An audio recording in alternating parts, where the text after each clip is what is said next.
श्री स्वामी समर्थ. नमस्कार मंडळी. तर मंडळी, आजच्या व्हिडिओमध्ये आपण मार्गशीर्ष महिन्यात आपण स्वामींची कशा प्रकारे सेवा करू शकतो या संबंधीची संपूर्ण आणि सविस्तर माहिती आजच्या व्हिडिओमध्ये पाहणार आहे. तर आता बऱ्याच जणींचं, माझ्या मैत्रिणींचं असं असतं की स्वामींची सेवा करायची असते पण वेळ नसतो किंवा बऱ्याचशा काही अडीअडचणी असतात ज्याच्यामुळे त्यांना स्वामी सेवा करता येत नाही. तर अशांसाठी दुहेरी सेवा तुम्ही या मार्गशीर्ष महिन्यात करू शकता. तर पंचांगानुसार 13 डिसेंबरपासून मार्गशीर्ष महिना सुरुवात होणार आहे. तर 11 जानेवारीपर्यंत मग मार्गशीर्ष महिना आहे. तर या मार्गशीर्ष महिन्यामध्ये कशा प्रकारे आपण स्वामींची सेवा करू शकतो? लक्ष्मी व्रताबरोबरच आपण आपल्या महालक्ष्मीचं जे व्रत करतो आपण मार्गशीर्ष महिन्यात, आता काही करत असतील काही नसतील, पण ज्या कोणी माझ्या मैत्रिणी करत असतील किंवा ज्या नसतील सुद्धा, त्यांनी ते सुद्धा मार्गशीर्ष महिन्यामध्ये स्वामींची सेवा करू शकतात. त्याचबरोबर मार्गशीर्ष महिन्यातील महालक्ष्मीचं व्रत सुद्धा करू शकतात. त्यामुळे आपल्या हातून दुहेरी सेवा होणार आहे. तर कशा प्रकारे आपण मार्गशीर्ष महिन्यामध्ये स्वामींची सेवा करायची याची संपूर्ण माहिती तुम्हाला आजच्या व्हिडिओमध्ये मिळणार आहे. जर तुम्ही सुद्धा स्वामी भक्त असाल, स्वामींची सेवा करण्याची तुमची इच्छा असेल, स्वामी मार्गात येण्याची इच्छा असेल आणि स्वामींनी तुमच्याकडून सेवा करून घ्यावी अशी जर तुमची इच्छा असेल, तर हा व्हिडिओ स्किप न करता संपूर्ण पहा. व्हिडिओ आवडला तर एक व्हिडिओला छानसं लाईक करा, कमेंटमध्ये श्री स्वामी समर्थ लिहायला विसरू नका आणि अशाच प्रकारची श्री स्वामी समर्थ महाराजांसंबंधीचे संपूर्ण व्हिडिओ आपल्या चॅनलवरती पाहण्यासाठी आपल्या चॅनलला नक्की सबस्क्राईब करा. चला तर मग मंडळी, आपण आपल्या व्हिडिओला सुरुवात करूयात. तर मंडळी, मार्गशीर्ष महिन्यातील गुरुवारी महालक्ष्मी व्रतासोबतच आपण श्री स्वामी समर्थ यांचे 11 गुरुवारचे व्रत नक्कीच करू शकतो. तर तुम्हाला माहिती आहे का की 11 गुरुवारच्या व्रताचा खूप चांगला अनुभव स्वामी भक्तांना आलेला आहे. आणि या अगोदर सुद्धा मी स्वामी समर्थांचे 11 गुरुवार हा व्हिडिओसुद्धा चॅनलवरती टाकलेला आहे. तो सुद्धा तुम्ही कशा प्रकारे व्रत करायचं पाहू शकता. नाहीतर आजच्या व्हिडिओमध्ये तर तुम्हाला मी संपूर्ण माहिती सांगणारच आहे. तर मार्गशीर्ष महिन्यातील गुरुवारी महालक्ष्मी व्रताबरोबरच आपण स्वामी समर्थांचे 11 गुरुवारचे व्रत करू शकतो. आणि या व्रताबद्दल अनेक स्वामी भक्तांना माहिती आहे. बऱ्याच जणांनी हे व्रत केलं सुद्धा असेल, काहींना करण्याची इच्छा असेल, तर त्यांच्यासाठी ही संधी आहे की महालक्ष्मीचं व्रत करता करता तुम्ही स्वामी समर्थांचे 11 गुरुवारचे व्रत सुद्धा करू शकता. आणि खूप चांगला संयोग आहे, दुहेरी योग यावेळी जुळून येत आहे. जर तुम्हाला याबद्दल माहिती नसेल तर स्वामींच्या सेवेबद्दल आपण आज व्यवस्थित असं या व्हिडिओमध्ये बोलणार आहोत. बरेच जण आपल्या मनातील इच्छा पूर्ण करण्यासाठी मार्गशीर्ष महिन्यातील 11 गुरुवारचे व्रत स्वामी सेवेमध्ये करत असतात. आता प्रत्येकाची इच्छा कुठल्याही महिन्यात केलं, कंटिन्यू जरी तुम्ही गुरुवारचे व्रत करत राहिलात, 11 गुरुवार झाले की पुन्हा 11 गुरुवार, तरीसुद्धा काही हरकत नाही. पण तुमची इच्छा पूर्ण होणार हे मात्र 100% खरं आहे. शिवाय हे व्रत केल्याने आयुष्यात कोणत्याही अडचणी येऊ नये, म्हणजे येत नाही असं सुद्धा बऱ्याच जणांचा अनुभव आहे. त्याचबरोबर कामात यश येतं आणि प्रगतीसाठी, आपल्या घरातील आर्थिक प्रगतीसाठी, आपल्या घराच्या कुठल्याही बाबतीत, कामाच्या, कोर्ट कचेरी असो, तुमची आर्थिक समस्या असो, तुमच्या आरोग्याच्या समस्या असो, तुमच्या मुलबाळांच्या समस्या असो, मुलांच्या अभ्यासाच्या समस्या असो, अगदी नवरा बायकोंमध्ये काही वादविवाद असो, कुठलीही समस्या असो, हे व्रत जर तुम्ही केलं तर तुमच्या घरात समस्या नावाला सुद्धा उरणार नाही. आणि ही प्रत्येक, म्हणजे जे स्वामी भक्त आहेत ज्यांनी 11 गुरुवारचं व्रत केलेलं आहे ना, तर त्यांचे अनुभव तुम्हाला अगदी सगळीकडे पाहायला मिळतील. अगदी आज अभिनेत्री सुद्धा स्वामींचे एवढे भक्त आहेत ना की तुम्ही सुद्धा बऱ्याच ठिकाणी पाहत असाल. तर स्वामींचं व्रत करताना आपण पूजेची मांडणी कशी करायची हे आपण पाहूयात. तर मागच्या व्हिडिओमध्ये आपण मार्गशीर्ष महिन्यामध्ये गुरुवार जे महालक्ष्मीचे गुरुवारचे व्रत आपण करतो, तर त्याची मांडणी, त्याचं सगळी माहिती मी तुम्हाला दिलेली आहे की कशा प्रकारे करायची आहे. तर स्वामींचं व्रत करताना पण आपल्याला अशा प्रकारे पूजा करायची आहे. तर 2 चौरंग घेतले तरी काहीच हरकत नाही, किंवा 2 पाट, एका पाटावरती तुम्ही महालक्ष्मीची व्रताची पूजा मांडू शकता आणि दुसऱ्या पाटावरती स्वामींची पूजा मांडू शकता. काहीच हरकत नाही. एवढा दुहेरी योग जर चांगला जुळून आला तर तुमच्या घरातलं वातावरण तुम्ही पाहू शकता. 2 देवाची भक्ती तुम्ही सोबत करत आहात, सेवा तुम्ही सोबत करत आहात, तर घरातलं वातावरण किती छान होईल. तर अशा प्रकारे आपल्याला नक्कीच, जर तुम्हाला शक्य असेल तर एकदा 1 वर्ष तरी तुम्ही अशा प्रकारची सेवा करून पहा. आणि जर तुम्हाला याचा अनुभव नाही आला तर मग बघा, तुम्हालाही स्वामी समर्थांचे जर 11 गुरुवार करायचे असेल तर पूजेची मांडणी कशी करायची हे आपण पाहूयात. तर मंडळी, हे व्रत करताना स्वामींवर अखंड श्रद्धा आणि विश्वास असावा हे मात्र नक्की. कारण कुठलंही व्रत असो, कुठलंही अगदी पारायण असो, हे श्रद्धा आणि विश्वास असल्याशिवाय ते पूर्ण होत नाही, किंवा आपलं जे पारायण आहे त्याचं फळसुद्धा आपल्याला मिळत नाही. तर हे व्रत आपण मार्गशीर्ष महिन्यातील पहिल्याच गुरुवारपासून सुरू करायचं. तर जसा मार्गशीर्ष महिना सुरू होतोय तसंच लगेचच दुसऱ्या दिवशी बुधवारी मार्गशीर्ष महिना सुरू होतोय आणि गुरुवार पहिलाच गुरुवार येणार आहे. तर गुरुवारी आपल्याला लवकर उठून छान स्नान वगैरे करायचं आहे. आता ज्या महालक्ष्मीचं व्रत करतात त्यांना सुद्धा माहिती आहे. तर त्या आणि मग आपल्याला ज्या ठिकाणी पूजेची मांडणी करायची आहे ती जागासुद्धा आपल्याला स्वच्छ पुसून घ्यायची आहे. सर्वप्रथम गुरुवार आहे, त्यामुळे अगोदर स्नान छान करून घ्यायचं आहे. जर तुम्ही उंबरठा पूजन करत असाल तर उंबरठा पूजन छान असं करून घ्यायचं आहे आणि त्यानंतर आपल्या जो मुख्य दरवाजा आहे त्यावरती छान स्वस्तिक आपल्याला काढायचं आहे. श्री स्वामी समर्थ असं लिहायचं आहे कुंकवाने छान, किंवा अगदी अष्टगंधाने जरी तुम्ही लिहिलं तरी काहीच हरकत नाही. छान आपल्याला उंबरठा पूजन करायचं आहे. लक्ष्मीची पावलं आपल्याला दारात दोन्ही साईडला काढायची आहे. मध्यभागी कधी पावलं रांगोळी तुम्ही काढू नका, कारण त्याच्यावरती आपलं पाय पडण्याची शक्यता असते. त्यामुळे दोन्ही साईड दाराच्या दोन्ही साईडला लक्ष्मीची पावलं आपल्याला छान काढायची आहे. उंबरठ्याची छान पूजा करायची आहे आणि त्यानंतर मग आपल्याला यायचं आहे आपल्या जिथे आपल्याला पूजा मांडायची आहे तिथे. तर जिथे पूजा मांडायची त्या ठिकाणी आपल्याला ती जागा छान स्वच्छ करून घ्यायची आहे. पुसून वगैरे व्यवस्थित अशी स्वच्छ करून घ्यायची आहे आणि चौरंग किंवा पाटावरती आपल्याला लाल रंगाचं वस्त्र अंथरायचं आहे.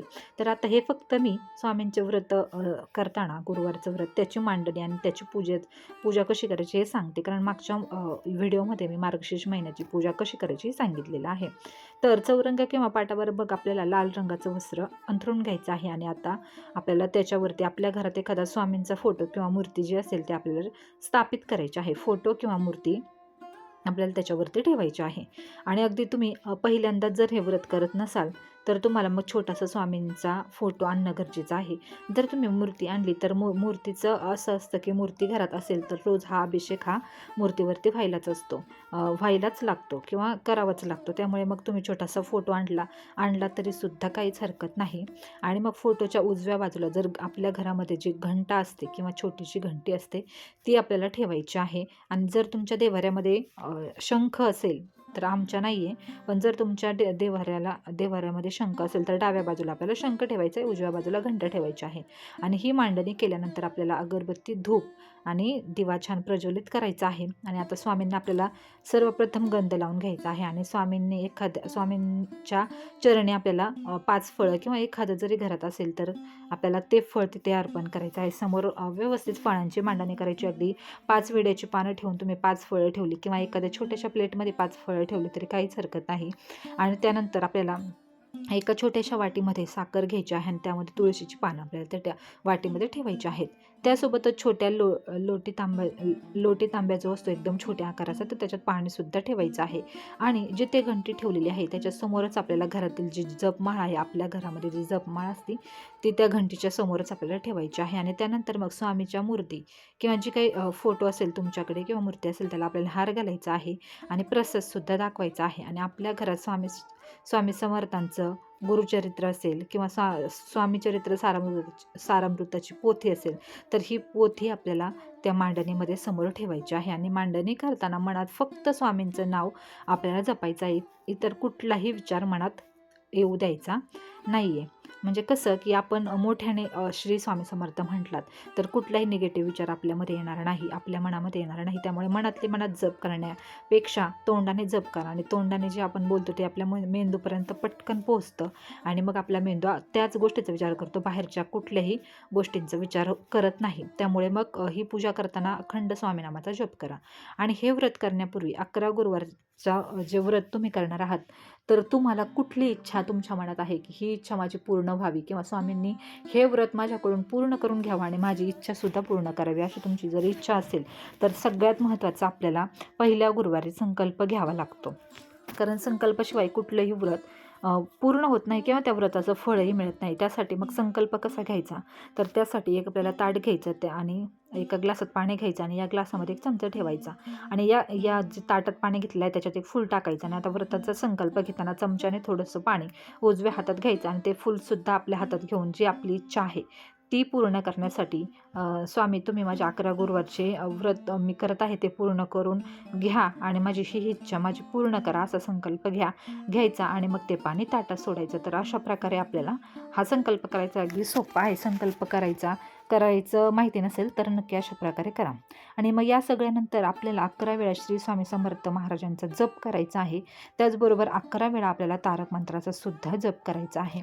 त्यानंतर सारामृत पोथी जी 21 अध्याय आहे, जी आत्ता तुम्हाला व्हिडिओमध्ये दिसते, ती सुद्धा वाचायची आहे. तर बऱ्याच जणांना असं वाटतं की ही पोथी खूप अवघड आहे, पण ज्यांना मराठी वाचता येतं त्यांच्यासाठी ही पोथी इतकीही अवघड नाही. पण अगदीच ज्यांना वाचता येत नाही तर असं काही नाही, त्यांनी श्रवण केले तरीसुद्धा चालेल, मोबाईलमध्ये लावून तुम्ही ऐकले तरी चालेल, मोबाईलमध्ये सुद्धा ही अवेलेबल आहे. तरीसुद्धा जर तुम्ही पारायण करत असाल किंवा 11 गुरुवार जर तुमची इच्छा असेल करण्याची आणि तुम्हाला पोथी वाचन येत नसेल, तर तुम्ही अगदी घरातील सगळेच काही अशिक्षित नसतात. कोणी जर शिकलेलं असेल, एखादी छोटीशी मुलगी असू शकते किंवा कुणीही असू शकतं घरातलं, तर त्यांच्याकडून ही पोथी वाचून घेऊ शकता. आणि सारामृताची संपूर्ण 21 अध्याय पोथी आपल्याला वाचायची आहे. किंवा मग जर तुम्ही सकाळी पूजा जर मांडली तर मग तुम्ही सकाळी अर्ध पुस्तक वाचू शकता. म्हणजे समजा आता 21 अध्याय आहेत तर 11-12 अध्याय तुम्ही सकाळी वाचू शकता आणि 11 अध्याय तुम्ही संध्याकाळी वाचू शकता. आणि मग संध्याकाळी जर पूर्ण वाचून होईल संध्याकाळी, आणि मग संध्याकाळी वाचून झाल्यानंतर पोथी वाचन झाल्यानंतर मग आरती करायची आणि नंतर मग छान असा प्रसाद घरातील सगळ्यांना वाटायचा. आणि अशा प्रकारे आपण मार्गशीर्ष महिन्यात 11 गुरुवारचं व्रत करावं आणि याचं चांगलं फळ आपल्याला मिळतं. तर हे व्रत करत असताना आपण काय करायचं, तर हे व्रत करत असताना एखाद्या गुरुवारी स्वामी समर्थांच्या मठात जाऊन एक नारळ आणि खडीसाखर सुद्धा आपण अर्पण करायचं. आणि जर हे शक्य झालं नाही तर मग तुम्ही घरच्या घरी स्वामींच्या चरणी हे अर्पण करू शकता. आणि सकाळी जर वेळ मिळाला नाही तर मग संध्याकाळी सुद्धा तुम्ही हे व्रत करायचं तर मग करू शकता. तर तुम्ही समजा सकाळी मांडणी केली आणि दिवसभरात तुम्हाला कधीही शक्य नसेल तर मग संध्याकाळी सुद्धा करू शकता. म्हणजे सकाळी तुम्ही पूजा मांडली, समजा फक्त सकाळी तुम्हाला पूजा मांडणं शक्य झालं तर वाचन तुम्ही संध्याकाळी करू शकता. तारक मंत्र झालं, जप तुम्ही संध्याकाळी करू शकता, पोथी वाचन तुम्ही संध्याकाळी करू शकता. असं काही नाही की तुम्ही सगळं सकाळी करावं लागेल. तुम्ही कधीही वेळ मिळेल तसं करू शकता. आणि जर तुम्हाला 11 गुरुवार शक्य नसेल तर मग मार्गशीर्ष महिन्यातील महालक्ष्मी व्रताला गुरुवारी तुम्ही संध्याकाळी महालक्ष्मी समोर श्री सुक्त आणि महालक्ष्मी स्तुती पठणसुद्धा करा. आणि त्यानंतर मग 11 माळी स्वामी समर्थ नामाचा जप करा. आणि जर 11 माळी तुम्हाला शक्य नसेल तर मग तुम्ही 1 माळ जरी स्वामी समर्थ नामाचा जप केला तरी काहीच हरकत नाही. तारक मंत्र म्हणा. आणि तारक मंत्र बऱ्याच जणांना माहिती नसेल, तारक मंत्र तर मागच्या व्हिडिओमध्ये बऱ्याच जणांनी कमेंट केलं होतं की तारका मंत्र मी चुकून बोलले असेल, पण ते कोणी समजून नाही घेतलं. तर तारक मंत्र असं आहे की श्री स्वामी समर्थ तारक मंत्र, तर तो मी डिस्क्रिप्शनमध्ये देईल. डिस्क्रिप्शन कुठे असतं तर आपल्या व्हिडिओचं जे टायटल आहे किंवा व्हिडिओचं नाव जे मी दिलेलं आहे त्याच्यावरती जर तुम्ही क्लिक केलं तर डिस्क्रिप्शन बॉक्स म्हणजे तुम्हाला ओपन होईल आणि तिथे मी तारक मंत्र देईल, तो पाहूनसुद्धा तुम्ही म्हणू शकता. तर अशा प्रकारे तुम्ही महालक्ष्मीच्या व्रताबरोबर श्री स्वामी समर्थांची सेवासुद्धा करू शकता. आणि स्वामी तुमच्याकडून ही सेवा नक्की पूर्ण करून घेऊत ही स्वामींचरणी प्रार्थना.